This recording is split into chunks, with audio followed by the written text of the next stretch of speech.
Hey, welcome back to the channel. We're going to be replacing two things in our Samsung refrigerator today. We're going to be replacing the ice tray, which is a super simple DIY if your ice tray ever breaks for any reason. And also equally as simple is replacing the ice tray inside the freezer.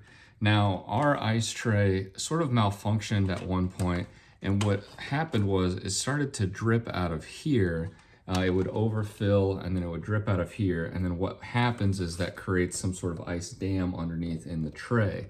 And then over time, with us taking the ice tray out when it had a blockage, breaking it down, the housing in it on this outside cracked here.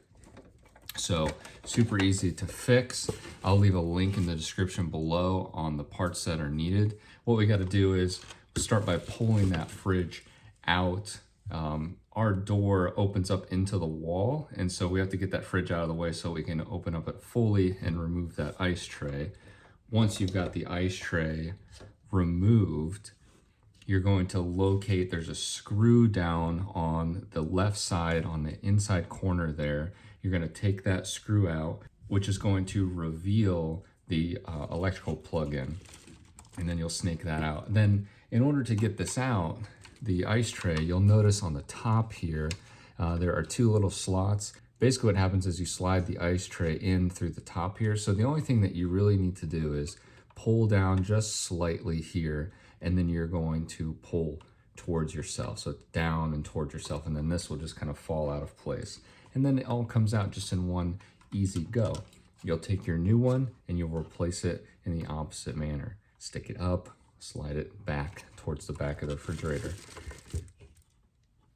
Then you're going to take the wiring here, make sure that this wiring is down and bent just slightly, and then you're going to kind of snake it through its little cover plate there, and then you'll plug it back in. Once that's in, put that final cover piece on, screw it down, and then finally the easiest part, take your new ice tray, or if you have a current one that's not broken, and slide that back into place. Guys, this is a super easy DIY fix that you can do without needing to call anyone out to service it. The trouble is the parts are just expensive, plain and simple. The ones that I found that worked best and were also cheapest, I went ahead and linked for you that we don't have to search around for them. Hopefully that was an easy DIY fix for you guys. And if you have any questions, comments, whatever, leave them below. Hit subscribe before you head out and let me know if there's anything else you want to see. Take care.